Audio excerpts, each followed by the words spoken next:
was when the Devas had conquered the demons in battle.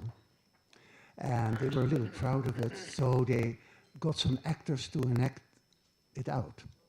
But the demons didn't like to be ridiculed, so they sent ghosts and evil spirits, and they entered the mouth of the actors, so they couldn't speak. Since then, before a performance, before a play is performed, they offer arti to the stage to get rid of evil spirits, etc. So on Balaram's appearance day, I was telling that because we were doing a dramatic reading of Lord Balaram killing Rukmi, and I said, we don't have an arti here, so let's all chant Hare Krishna. So we did this. Hare Krishna, Hare Krishna, Krishna Krishna, Hare Hare, Hare Rama, Hare Rama, Rama Rama. But despite that, in the middle of the play, one mic suddenly didn't work. And it happened to be mine, of course. So, what to do? Hare Krishna. Are we ready now? Where's Ratnambar? Oh, there. Where is Ratnambar? Oh, there. Are you ready? Kom nog even.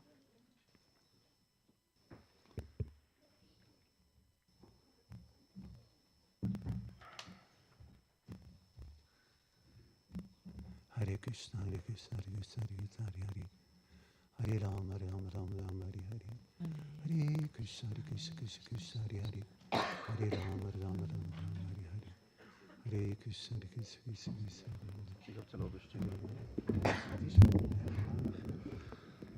Hare. Hare Krishna. Hare Krishna, Hare Krishna.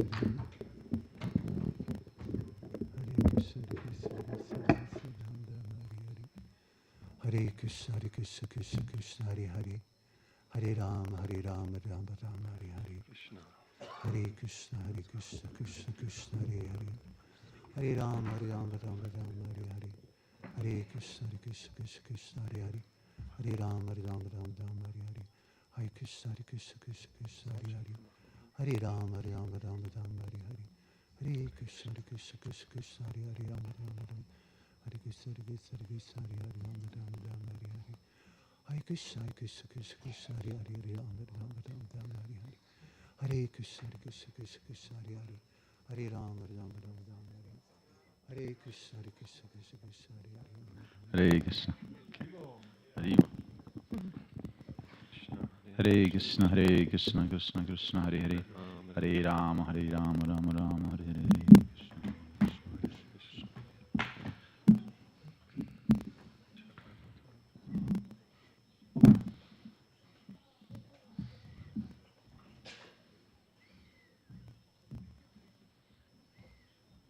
Ready? Okay, good with that. Hare Krishna, dear devotees. Welcome to the dramatic reading presentation of the Nrisimha Lila by Parivida Prabhu, or guided by Parivida Prabhu, inspired by Parivida Prabhu. So before we start, we will chant 3 times the 12-syllable mantra, as usual. Om Namo Bhagavate Vasudevaya. Om Namo Bhagavate Vasudevaya. Om Namo Bhagavate Vasudevaya.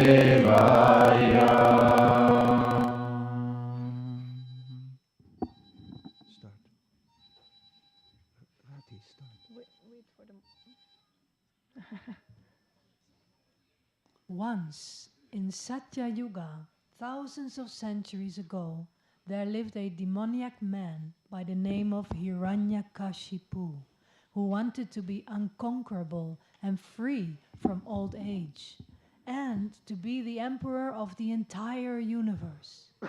Therefore, he began performing austerities. Extremely disturbed because of these severe penances, all the demigods left their planets and went to Brahmaloka. O Master of the universe, because of the fire emanating from Hiranyakashipu's head, as a result of his severe austerities, we have left our planets and have come to you. If you think it proper, kindly stop these disturbances before all your obedient subjects are annihilated. Lord Brahma, accompanied by great sages, immediately started for the place where Hiranyakashipu was performing his penances.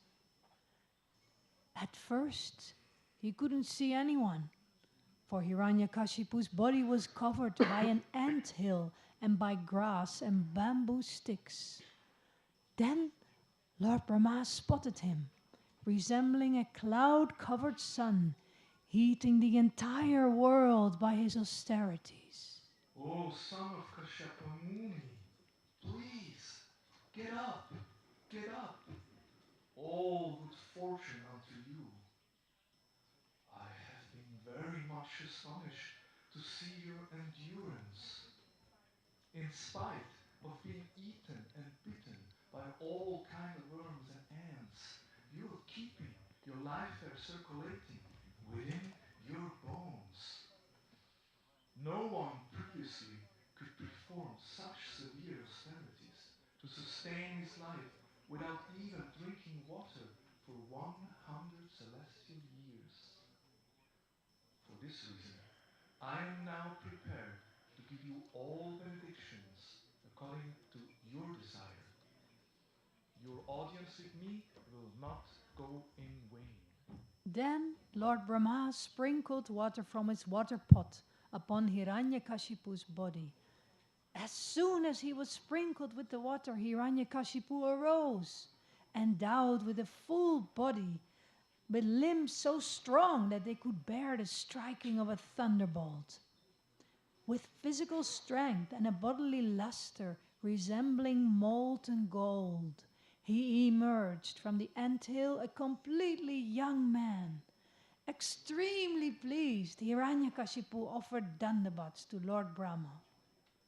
Let me offer my respectful obeisances unto the Supreme Lord within this universe. O best of the givers of benediction, if you will kindly grant me what I desire, please let me not meet death from any of the living entities created by you. Grant me that I not die within or outside any residence during the daytime or at night, nor on the ground or in the sky. Grant me that I won't be killed by any weapon, nor by any human being or animal. So be it. Grant me further that I not be killed by any demigod or demon, or by any great snake from the lower planets. Give me sole lordship over all the living entities and presiding deities, and all the mystic powers attained by long austerities and the practice of yoga. These benedictions for which you have asked are very difficult to obtain for most men. Nonetheless, O my son, I shall grant them to you. Being worshipped by Hiranyakashipu and praised by great sages, Lord Brahma departed.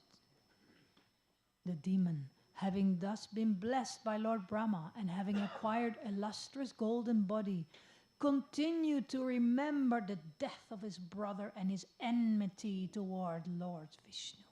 He became the conqueror of the entire universe, fearful and disturbed and unable to find any other shelter. The demigods at last approached Lord Vishnu. O Supreme Personality of Godhead, O dear Lord, we humbly request for Hiranyakashipu's immediate demise, as the disturbance he is creating is too much for us to bear. O Devas, do not fear. All good fortune to you. I know of all the activities of Hiranyakashipu and shall surely stop them very soon. Please wait patiently until that time. When the Supreme Personality of Godhead thus reassured all the demigods, they offered their respectful obeisances unto him, and returned, confident that the demon was now practically dead. Hiranyakashipu had 4 wonderful, well-qualified sons, of whom the one named Prahlad was the best. Indeed, Prahlad was a reservoir of all transcendental qualities, being an unalloyed devotee of the Lord. Although born in a family of asuras, he himself was not a demon, but a great devotee of Lord Vishnu.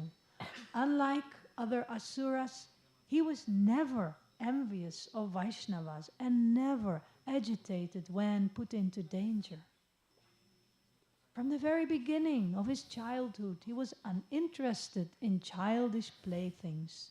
Indeed, he gave them up altogether and remained silent, being fully absorbed in God consciousness.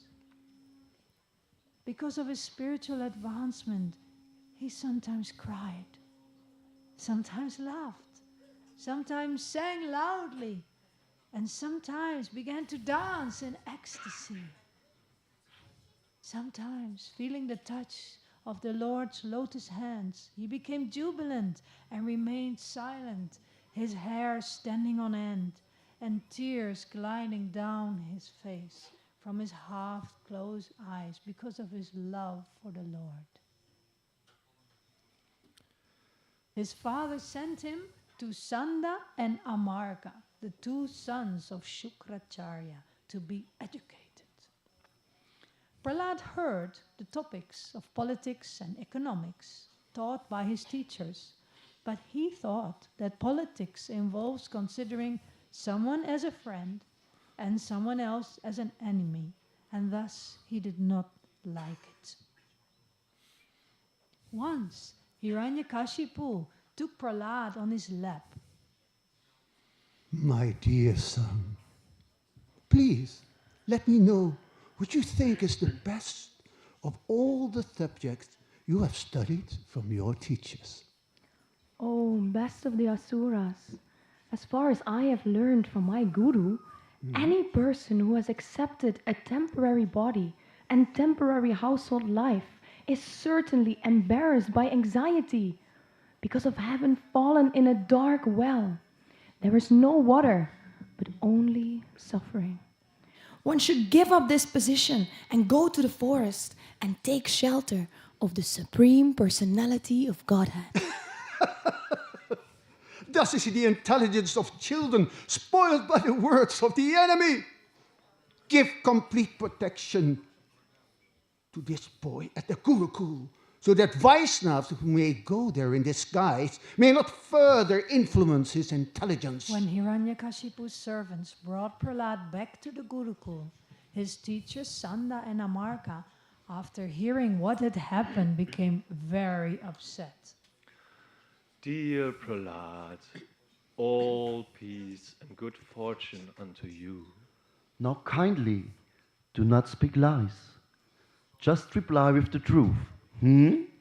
All the other boys are not like you, for they do not speak in a deviant way. How have you learned these instructions? We, your teachers, are very eager to hear about this. Has this pollution of your intelligence been brought about by you or by enemies?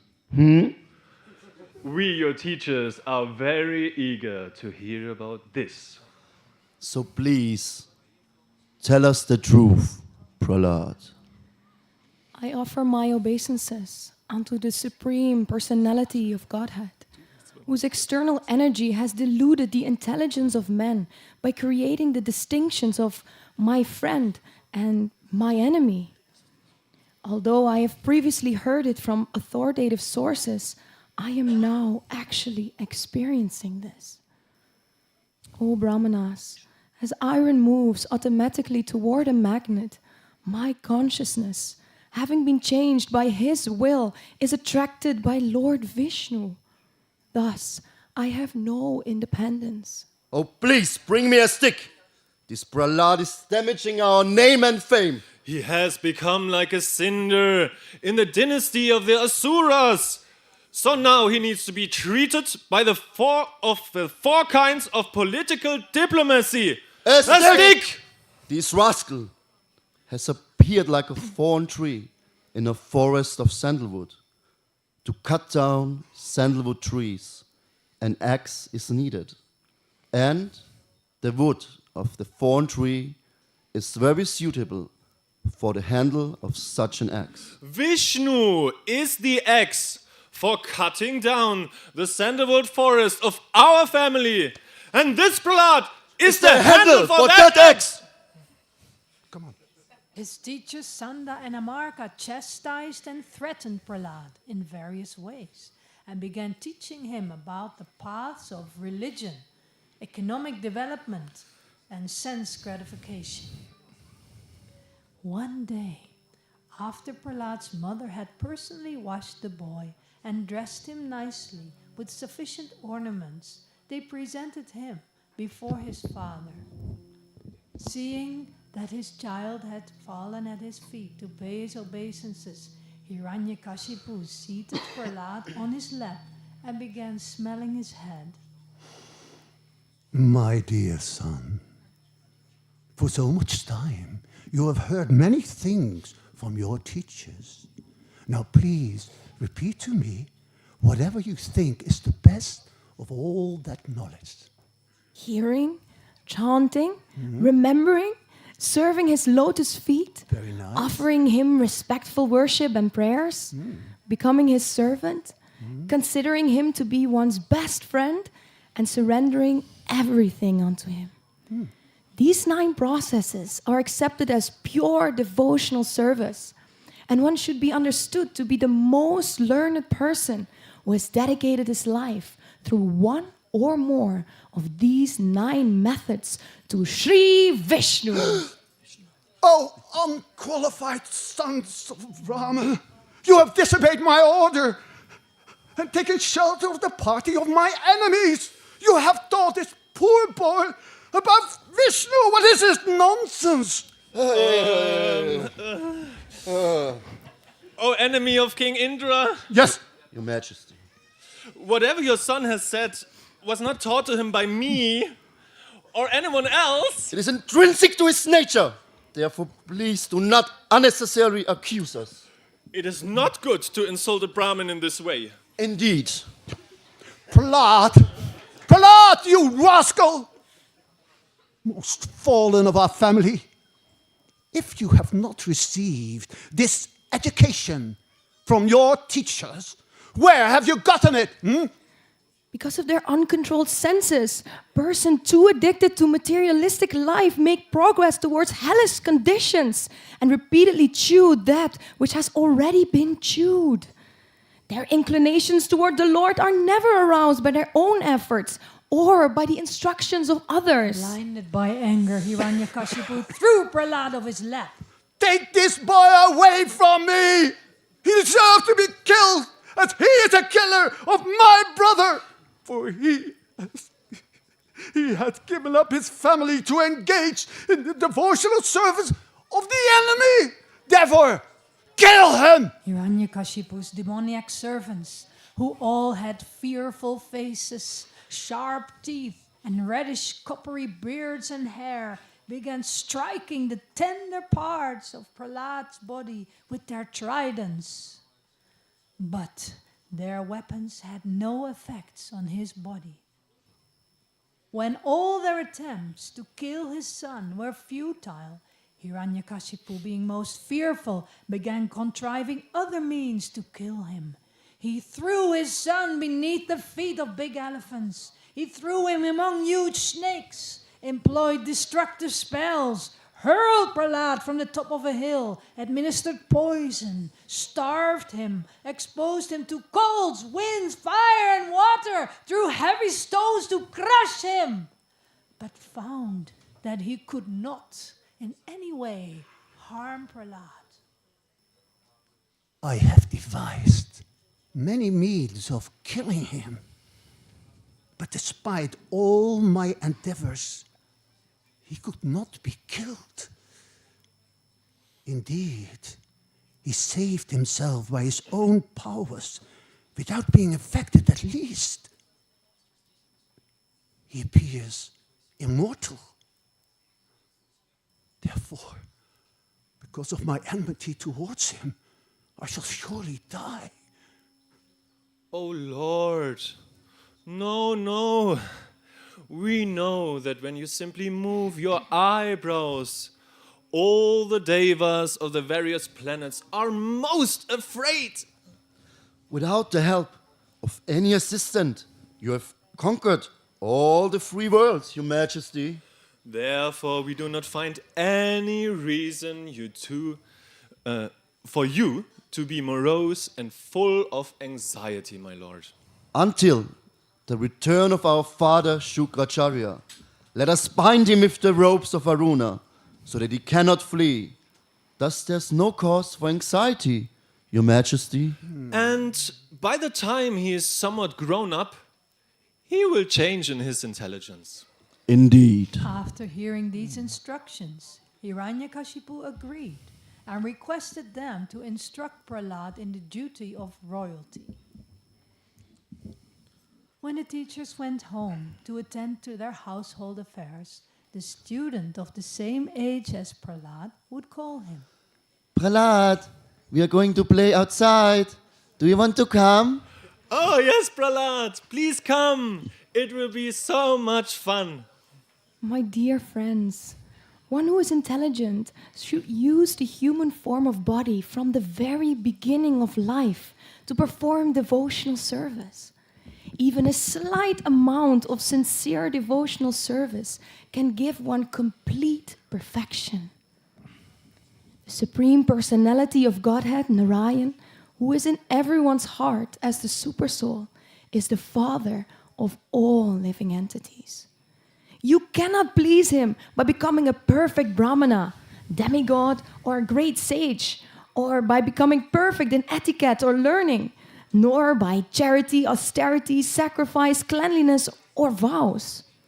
The Lord is pleased only if one has unflinching, unalloyed devotion to him. Without sincere devotional service, everything is simply a show. Therefore, my dear friends, please act in such a way that the Supreme Lord, who is beyond the conception of material knowledge, will be satisfied. Act without enmity and show mercy to all living entities. I received this knowledge, which is based on logic and philosophy, from the great saint Narad Muni. But Prahlad, neither you nor we nor any teacher other than Sanda and Amaka. Dear friend, how is it possible for you to hear from Narada? When my father went to Mandarachala mountain to execute severe austerities, in his absence the demigods, headed by Indra, made a strong attempt to subdue all the demons in warfare. They became very victorious, and Indra arrested my mother. As she was being led away, Narad appeared on the scene and requested Indra to release her. After accepting his instructions, my mother stayed in Narada's care because she was pregnant of me and desired my safety. Narad Muni delivered his instructions both to my mother, who was serving him, and to me, who was within the womb. My mother has forgotten all these instructions, but I, blessed by Narad, did not. The real problem of life, my friends, is repetition of birth and death, which is like a wheel rolling up and down, up and down. This wheel, however, completely stops when one is in touch with the Supreme Personality of Godhead. Therefore, my dear friends, immediately begin with meditating upon and worshipping Him who is the super soul within everyone's heart. All the sons of the demons appreciated the transcendental instructions of Prahlad Maharaj and took them very seriously and rejected the materialistic instructions given by their teachers. When Hiranyakashipu heard about this, he became extremely angry and decided to kill Prahlad. O most impudent, unintelligent disruptor of the family! O lowest of mankind! You are an obstinate fool, as you have violated my power to rule you. Today, I shall send you to the place of Yamaraj. You know that when I'm angry, all the planets of the tree will tremble along with the chief rulers. By whose power has a rascal like you become so impudent that you appear fearless and overstep my power to rule you?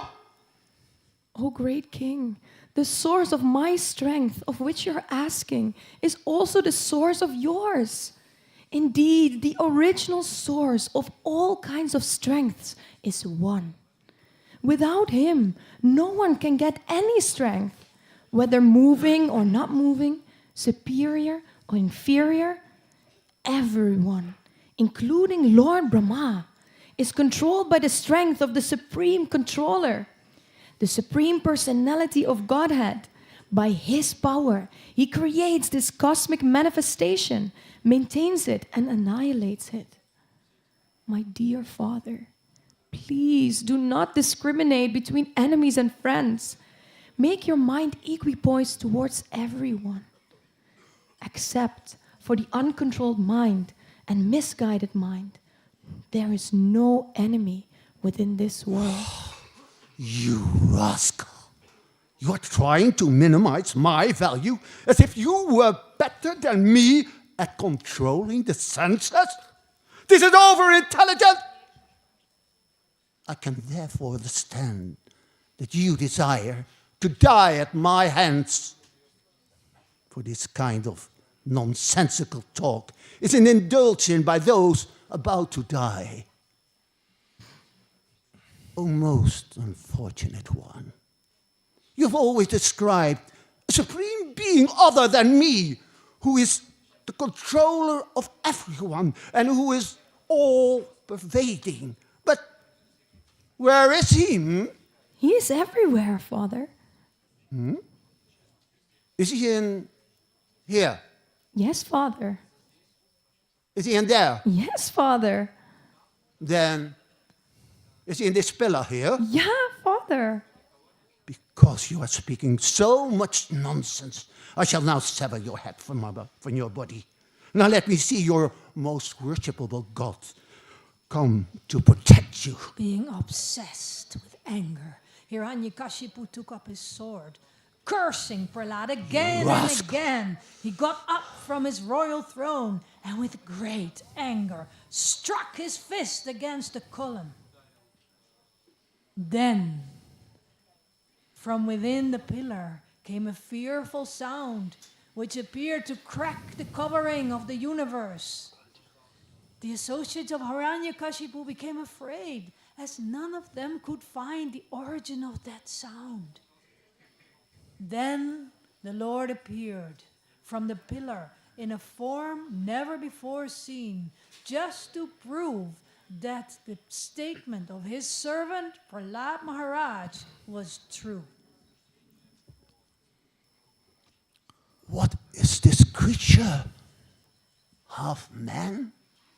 Half lion? The Lord's form was extremely fearsome because of his angry eyes, which resembled molten gold, his shining mane, which expanded the dimensions of his fearful face, his deadly teeth, and his razor-sharp tongue, which moved about like a dueling sword. His ears were erect and motionless, and his nostrils and gaping mouth appeared like caves of a mountain. His jaws parted fearfully, and his entire body touched the sky. His neck was very short and thick, his chest broad, his waist thin, and the hairs on his body as white as the rays of the moon. His arms, which resembled flanks of soldiers, spread in all directions. Lord Vishnu, who possesses great mystic power, has made this plan to kill me. But what is the use of such an attempt? Who can fight with me? Ah! Thinking like this and taking up his club, Hiranyakashipu attacked the Lord. When Hiranyakashipu attacked the effulgent Lord, Hiranyakashipu became invisible. Thereafter, the great demon, who was extremely angry, swiftly attacked Nrisimhadeva with his club and began to beat him. Lord Nrisimhadeva, however, captured the great demon along with his club, just as Garuda might capture a great snake. When Lord Nrisimhadeva gave Hiranyakashipu a chance to slip from his hand, just as Garuda sometimes plays with the snake and let it slip from his mouth, the demigods, who had lost their abodes and who were hiding behind the clouds for fear of the demon, became very perturbed. When Hiranyakashipu was freed from the hands of Nrisimhadeva, he falsely thought that the Lord was afraid of his prowess. Therefore, after taking a little rest from the fight, he took up his sword and shield and again attacked the Lord with great force. Then the Supreme Personality of Godhead, who is extremely strong and powerful, captured Hiranyakashipu, who was protecting himself with his sword and shield, leaving no gaps open. As Hiranyakashipu moved his limbs here, there, and all around, very much afflicted at being captured, Lord Nrisimhadeva placed the demon on his lap, supporting him with his thighs, and in the doorway of the assembly hall, the Lord very easily tore the demon to pieces with the nails of his head. Lord Nrisimhadeva's mouth and mane were sprinkled with drops of blood, and his fierce eyes were impossible to look at. Licking the edge of his mouth, the Supreme Personality of Godhead garlanded himself with the intestines taken from Hiranyakashipu's body. Then, after uprooting the demon's heart, he threw his body aside and turned towards Hiranyakashipu's soldiers, who had come in thousands to fight with him with raised weapons. But Lord Nrisimhadeva killed all of them, merely with the end of his nails. Jai! Being very angry and finding no contestant to face his power, he sat down in the assembly hall in Hiranyakashipu's throne. Because of fear and obedience, no one could come forward to serve the Lord directly. The wives of the demigods showered flowers from heaven upon him, while the airplanes of the demigods who desired to see the activities of the Supreme Lord crowded the sky. All of them, headed by Lord Brahma, approached the Lord, their hands folded at their heads, but they dared not come forward before the Lord. My Lord, you are unlimited and you possess unending potencies. No one can calculate your prowess, for your actions are never polluted by the material energy. Through the material qualities, you very easily create the universe, maintain it, and again annihilate it. Yet, you remain the same. I therefore offer my respectful obeisances unto you. O Supreme Lord, you are our deliverer and protector. Our shares of sacrifices, which are actually yours, have been recovered by you. By your presence, the gloom and darkness in our hearts have been dissipated. O Lord, those who are always engaged in your service, which is more exalted than liberation, do not care about karma, artha, and dharma. After the prayers of Brahma, Shiva, Indra, and other demigods and great sages, Lakshmiji, the goddess of fortune, was requested to go before the Lord by all present, who, because of fear, could not do so.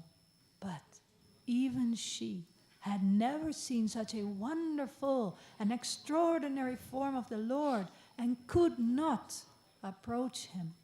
My dear Prahlada, Lord Nrisimhadeva is extremely angry because of your demoniac father.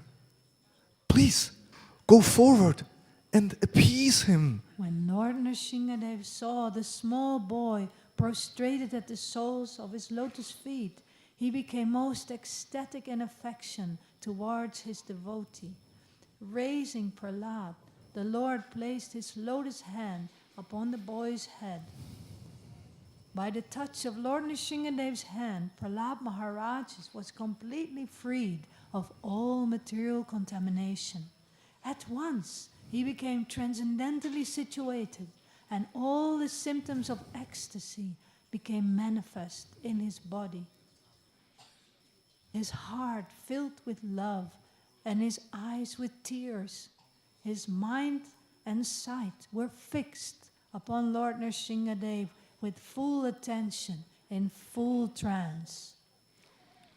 How is it possible for me, who have been born in a family of asuras, to offer suitable prayers to satisfy the Supreme Personality of Godhead?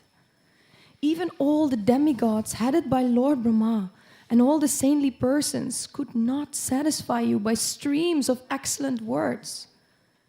Then, what about me, as I am not at all qualified?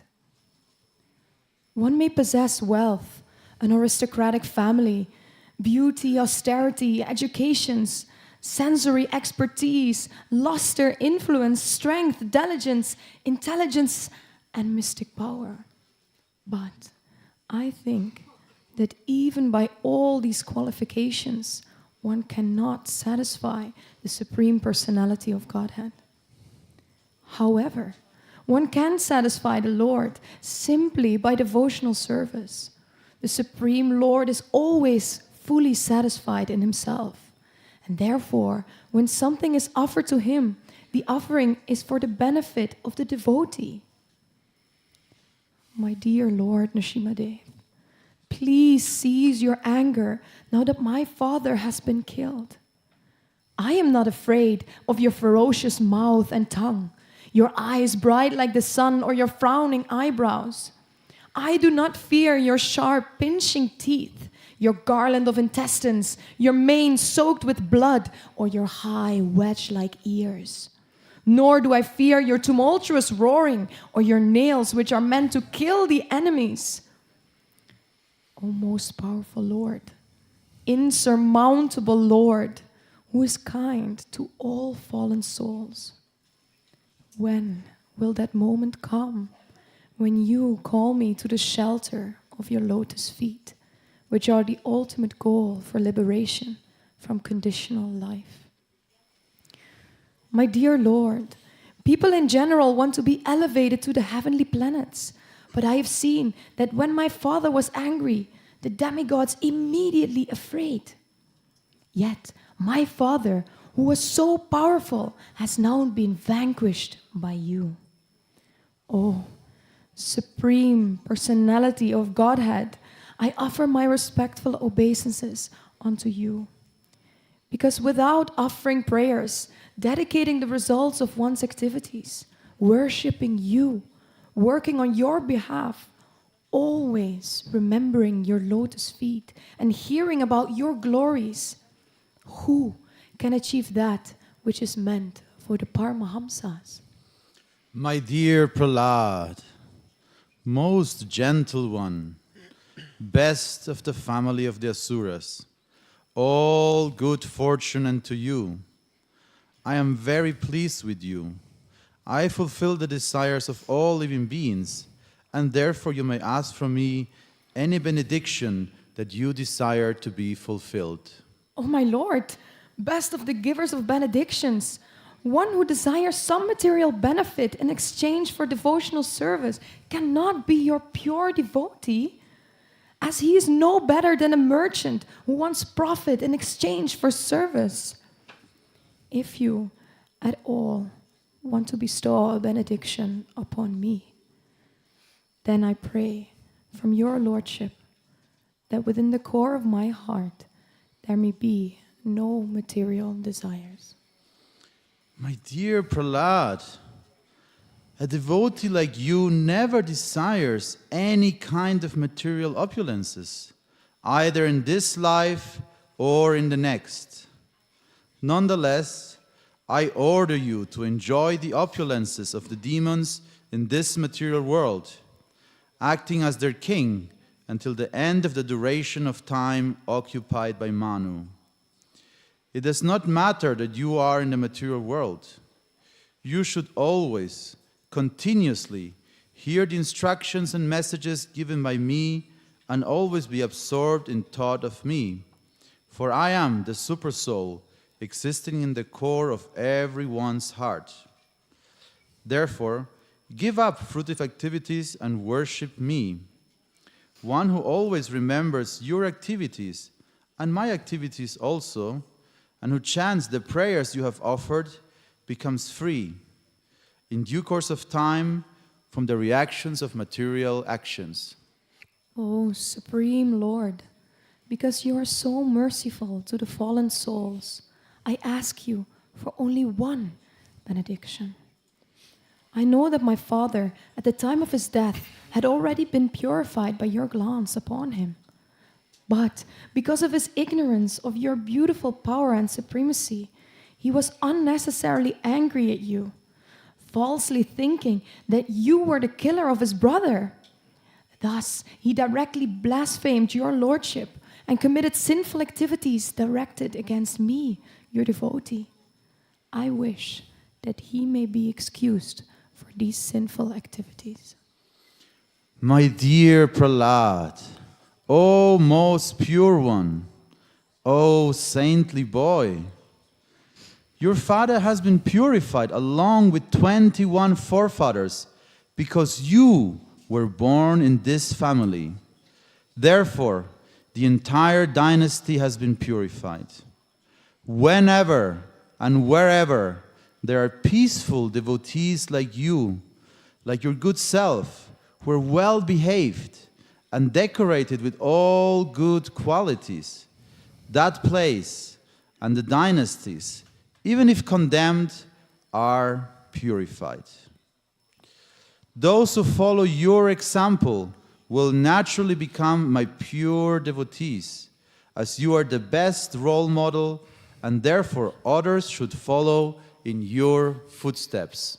As the Supreme Personality of God had ordered, Prahlad Maharaj performed the ritualistic ceremonies for his father and was enthroned in the former kingdom of his father. O Supreme Lord of all lords, proprietor of the entire universe, O giver of benedictions to all living entities, O original person, because of our good fortune, you have now killed this sinful demon who was giving trouble to the entire universe. My dear Lord, O Supreme Personality of Godhead, you are the Supreme Soul. If one meditates upon your transcendental body, you naturally protect him from all sources of fear, even the imminent danger of death. My dear Brahma, great Lord, born from the lotus flower, just as it is dangerous to feed milk to a snake, so it is dangerous to give benedictions to demons, who are by nature ferocious and jealous. I warn you not to give such benedictions to any asura ever again. Then, being worshipped by Brahma, the Supreme Personality of Godhead, who is not visible to an ordinary human being, disappeared from that place. Anyone who, with great attention, hears this narration concerning the activities of Prahlad Maharaj, the killing of Hiranyakashipu, and the activities of the Supreme Personality of Godhead, Nrisimhadeva, surely reaches the spiritual world where there is no anxiety. Lord Nrisimhadeva ki Jai! Prahlad Maharaj ki Jai! Thank you very much. Srila Prabhupada ki Jai! His Grace Parivida Prabhu ki Jai!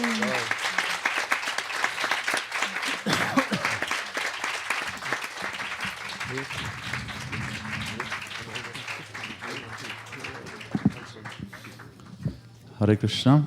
Thank you very much again, Parivida Prabhu. So now we continue with the multiple Bhagavatam classes. We will prepare for a few minutes the stage. So maybe someone can lead a short bhajan. It's only like maybe 3 to 5 minutes, but we have to put some asanas on the stage. And I would like to invite His Holiness Sachinandan Maharaj, His Holiness Chandramauli Maharaj, His Holiness Mukunda Maharaj, and Advaita Maharaj, if he is here, to join in the stage.